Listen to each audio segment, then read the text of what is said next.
Olá a todas e a todos. Eu sou o professor Roger Colácios, da Universidade Estadual de Maringá, do programa de pós-graduação em História da Universidade também. E gostaria, antes de mais nada, agradecer a coordenação do evento de História Global. Obrigado pela oportunidade dessa fala, né, da minha presença, e apresentar um pouco da minha experiência e do meu trabalho nesse campo, não é? Gostaria, em relação a isso também, gostaria de deixar bem explicado, claro, que eu não me considero um pesquisador em história global. Eu me considero um pesquisador em história ambiental e história da ciência. Minha carreira, meu histórico de pesquisa, ele é todo vinculado a estas duas áreas. Embora isso, eu ainda trago, né, eu faço uma relação com a história global em algumas das minhas pesquisas, das minhas problematizações de pesquisa que me seguem nos últimos anos, não é? Então, sobre isso, eu vou fazer alguns comentários e também responder as perguntas em forma que a coordenação do evento me passou, não é? Então, a aproximação que eu tive, né, nas minhas pesquisas com a história global, ela pode ser marcada inicialmente a partir dos estudos que eu realizei no doutorado, entre o período de 2009 e 2014. E no doutorado, que que tem como área principal a história das ciências, eu discuto a construção do enunciado científico de mudanças climáticas entre os anos de 1970 a 2005. Eu fiz esse trabalho tendo como fonte as revistas Science e Nature. Então, portanto, duas revistas que têm uma característica de serem revistas científicas de ampla divulgação mundial, embora, né, cada uma tenha ali uma vinculação territorial bem específica, na Science nos Estados Unidos e a Nature na Inglaterra, ambas são lidas e pensadas globalmente. Além disso, o próprio tema de pesquisa também remete a uma situação na qual as conexões fora do âmbito nacional, fora das fronteiras nacionais, são importantes, né? Porque as mudanças climáticas, elas não remetem única, exclusivamente a um problema de um país ou outro, ou uma região, né, um continente, mas a todo o globo. Porém, eu não utilizo o conceito de história global especificamente nesse trabalho, embora agora, né, anos depois, eu perceba que ele seria útil e eu poderia repensar alguns aspectos da própria pesquisa do doutorado a partir da história global, né? Mas eu vejo também que as características da investigação me levaram a conceber relações históricas globais, pois os estudos sobre mudanças climáticas são uma composição mundial de laboratórios, de cientistas, de locais de obtenção de dados, formando então uma rede ampla, pautada em um elemento central, que é o clima planetário. Então, o clima planetário, ele não se refere simplesmente a uma questão nacionalista, mas é global e envolve autores históricos de diversos países e diversas regiões. Aqui um dos aspectos aí que caracteriza esta história global.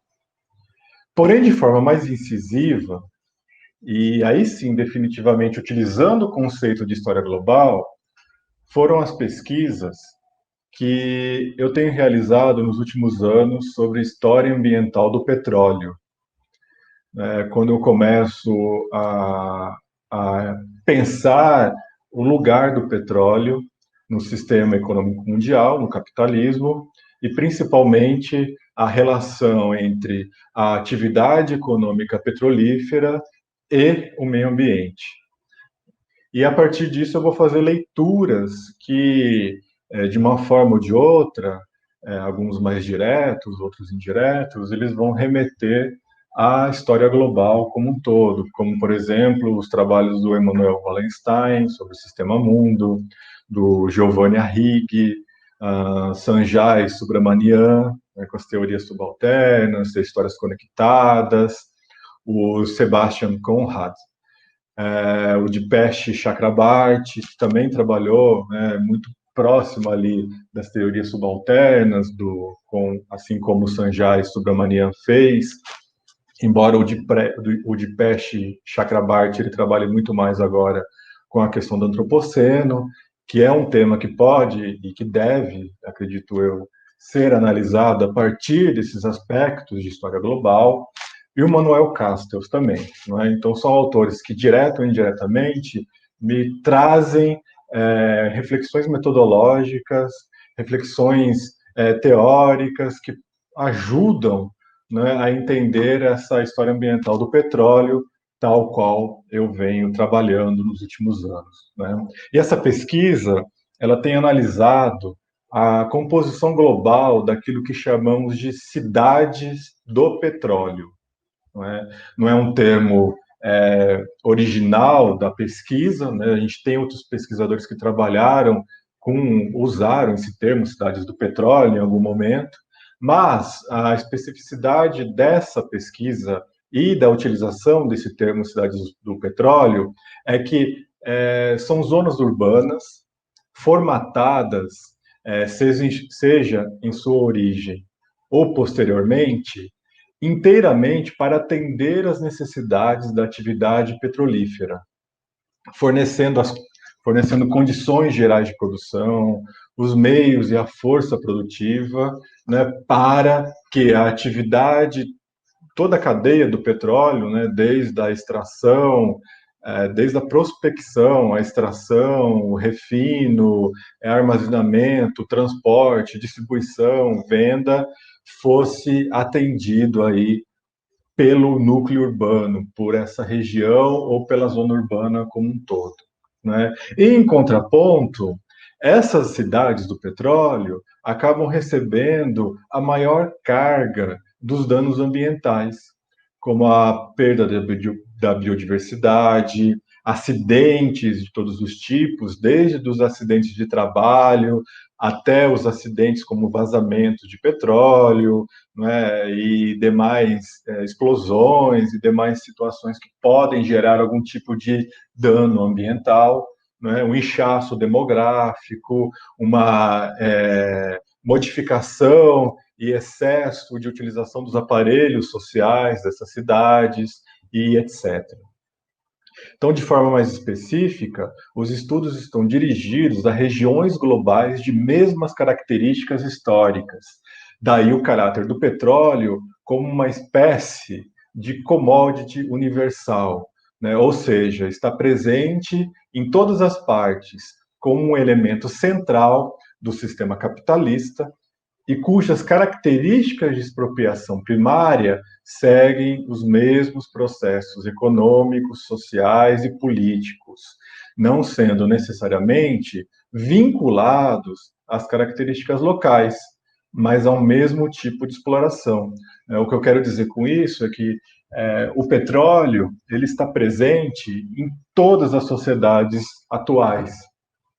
É difícil conceber um país, uma comunidade, um grupo social que não utilize petróleo de alguma forma, não é?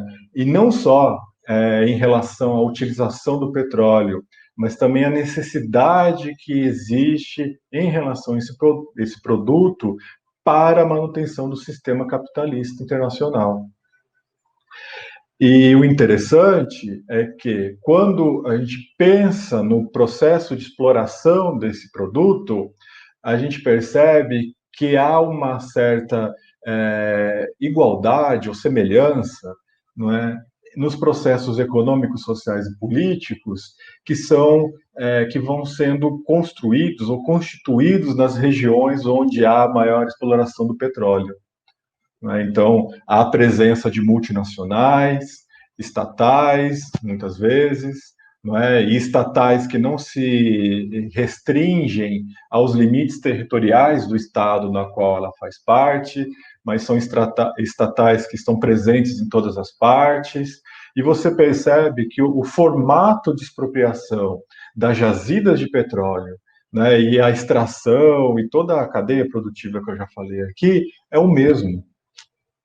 Em todas essas cidades, nós temos as características, as conexões e uma grande rede de distribuição, de extração, de prospecção de petróleo por todo o planeta, não é? Especificamente aqui na pesquisa que eu estou comentando, a gente trabalha com algumas cidades que consideramos, né, como cidades-chave para entender esse aspecto do petróleo como uma commodity universal, né, e entender essas características de expropriação que o sistema capitalista promove nessas regiões, nessas cidades. Então, por exemplo, nós trabalhamos com duas cidades do Atlântico Sul, que é Santos, no Brasil, e Cabinda, na Angola, que é um exclave angolano, né, é um pedaço do território angolano fora, né, que não tem continuidade com o território angolano, extremamente disputado com o Sudão, inclusive, né, e que há ali uma concentração de jazidas, de poços de petróleo e de empresas estrangeiras, embora o controle seja estatal, né, pelo Estado angolano, né? Mas as características dessas cidades, né, por exemplo, ambas são de colonização portuguesa. Ambas as regiões, os países, não só as cidades, apresentam ou são consideradas subdesenvolvidas ou em desenvolvimento, não é? São marginais, portanto, no sistema produtivo mundial, não são países centrais, mas cujas jazidas de petróleo são significativas e mesmo atrativas para as multinacionais do ramo. Então, você tem aí, né, um foco de atração do mercado mundial de petróleo em torno dessas cidades, né, da região de Cabinda, da cidade de Cabinda e de Santos, em São Paulo. Não é? A gente pensa essas duas cidades porque ambas acabaram sendo construídas em torno do polo petroquímico, né? Elas foram reformadas, elas foram reutilizadas, né, para atender a essa demanda mundial de petróleo. O mesmo podemos encontrar, por exemplo, na região do Golfo do México, mais um pouco para cima, né? Ali o contraste é o elemento mais aparente. Contraste entre a exploração petrolífera na região mexicana, de Veracruz principalmente, né? Região de mesmas características do Atlântico Sul, populações empobrecidas, países subdesenvolvidos, com danos ambientais significativos, a gente encontra isso em Santos, em Cabinda também, os vazamentos são constantes e comuns, não é? E que mostra para a gente, né, é um sinal que a opulência do petróleo, por exemplo, não representa a distribuição de renda, mas apenas a distribuição dos danos ambientais, das desigualdades ambientais e sociais, né? Toda a riqueza do petróleo não fica na região, nem na do México, nem no Brasil, nem em Angola, não é? O petróleo, tão utilizado pelo sistema capitalista, ele mantém essas regiões subordinadas ao próprio sistema, né? São regiões que estão à margem, mas são extremamente importantes para a continuidade do próprio sistema produtivo no capital, não é? E o interessante do contraste que nós temos ali é que quando observamos a exploração petrolífera do outro lado do Golfo, na parte estadunidense, que detém uma quantidade enorme de jazidas, de poços explorados e tudo mais, e que também detém ali na cidade de Houston, no Texas, e mesmo em New Orleans, a sede das multinacionais, né, nós percebemos que essa região específica, que também teve uma colonização inicial latina, espanhola por um tempo, francesa por outro, principalmente em New Orleans, e que traz traços urbanos até semelhantes às demais cidades aqui mencionadas, embora, né, agora já muito modificadas com a presença anglo-saxã, há pelo menos 200, 300 anos ali, não é? São cidades que fazem um contraste, embora são cidades pobres, se for comparar ao restante do país, dos Estados Unidos. Então, o petróleo ele é sinônimo de opulência, de riqueza, por um lado, não é? E também é sinônimo de pobreza e desigualdade, por outro, mesmo nas regiões centrais, mesmo nas regiões mais ricas do planeta, né? Porque tem características próprias de produção e exploração desse produto. E essas características elas são mantidas, né, em maior e menor grau ao longo dessas cidades do petróleo na região do Golfo, né? A pesquisa pretende ir para o Atlântico Norte também, e depois para a região da antiga União Soviética, no lago Baikal, né, Baikal, que lá existe, pelo menos existia, uma cidade construída especificamente para a extração de petróleo no lago pelos soviéticos, né? Bom, a história global, então, né, ela pode ter como definição, em primeiro lugar, e o que eu acho mais importante, uma espécie de ampliação do campo historiográfico, né? O campo historiográfico, antes da gente pensar essa história global, as possibilidades que a história global nos traz, ela muitas vezes está extremamente centrada nas discussões nacionais, nos nacionalismos.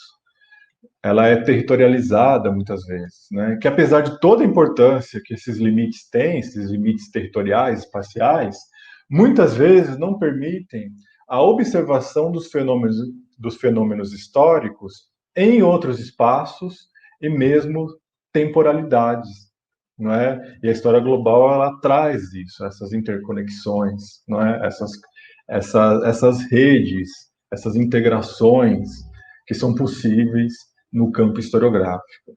Em segundo lugar, a história global permite traçar as redes e entrelaçamentos, mobilidades e trocas, trocas de ideias, pessoas, instituições, etc., que existem nos processos históricos globais em uma conjuntura onde discutimos a globalização, discutimos o mercado mundial, o acesso rápido à informação que é oriunda em quase todas as regiões do globo, não é? Então, a perspectiva de uma história global detém as ferramentas e mesmo as permissões metodológicas para que os historiadores analisem as redes e laços históricos, né, que permita aplicar mais amplamente os métodos comparativos da história e, principalmente, e eu acho importante isso, superar os eurocentrismos, os nacionalismos,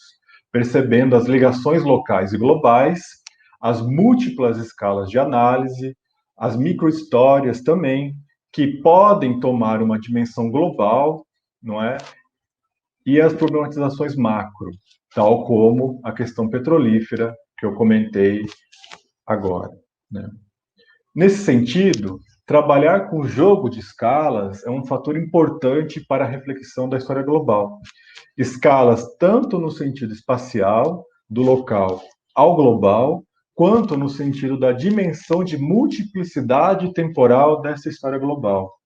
E aí eu entendo que reside um dos desafios da história global, né? Como trabalhar as temporalidades que regem os vários regimes de historicidade diferenciados em cada local. Porque os processos históricos podem ser modificados a partir dessa diferenciação temporal. Durações mais longas em alguns processos e estruturas, enquanto em outros momentos podemos nos deparar com processos de curta duração, mas com significados para a história global, que excedem a própria temporalidade. Né? Então, um exemplo desses processos de curta duração com significados para a história global, que eu consigo pensar aqui, é a Primavera Árabe, que ocorreu alguns anos atrás, que alterou o cenário da região, né, e que foi um movimento até que bem curto na história, e que fomenta focos de movimentos e demandas populares por todas as partes do globo. Né? Então, apesar de ter sido um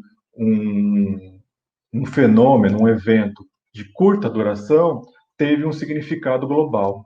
Né? Houve aí uma onda de movimentação social e popular que levou a demanda, também a movimentações semelhantes em outros países, em outras partes. Né? Então, é possível fazer uma história comparativa, por exemplo, do que ocorre na Primavera Árabe com outras regiões.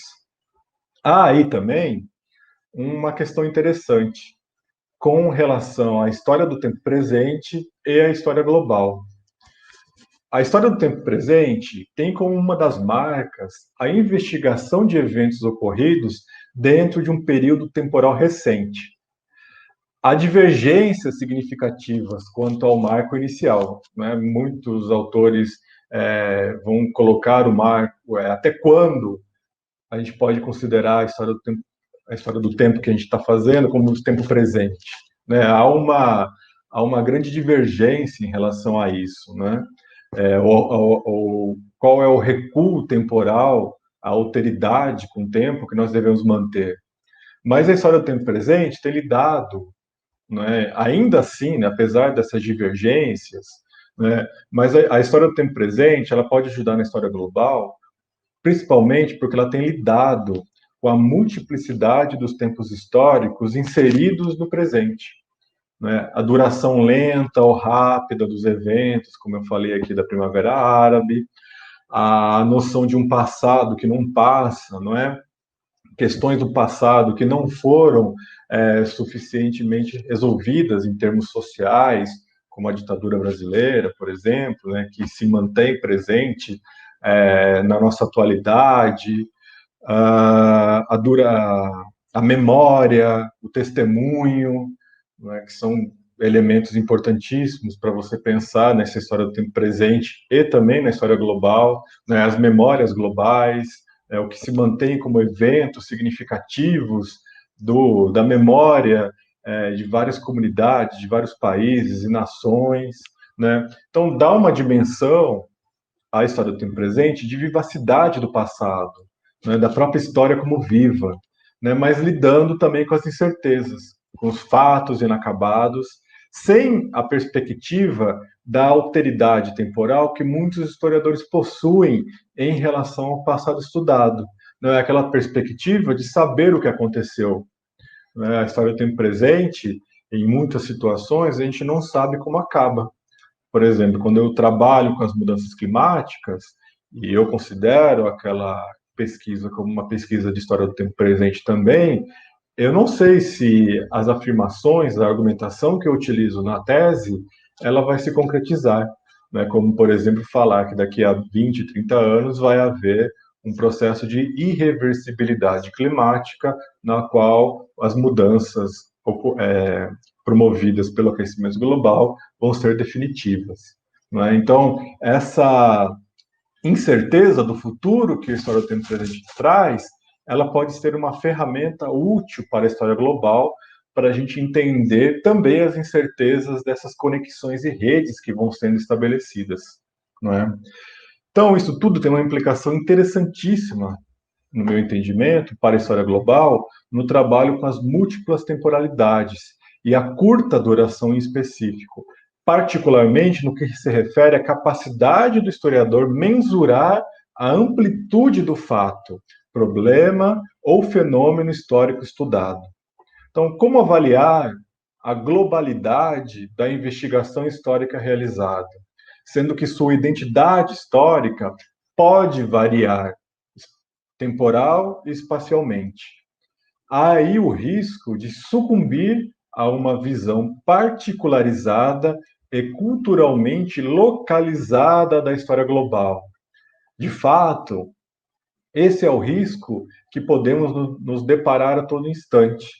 Mas ao lidar com a curta duração, e se esta estiver no tempo presente, por exemplo, esse risco aumenta, não sendo possível estabelecer tendências transnacionais, processos históricos comparados, estruturas e demais elementos significativos para a história global. Há o risco de uma supervalorização do objeto, e é necessário dizer que nem todo objeto tem potencial para ser uma história global. Nem todo objeto tem a questão global como um elemento principal, marcante. Né? Como diz Sebastian Conrad, a história global não é uma panaceia, na qual a integração transnacional ocorre, né?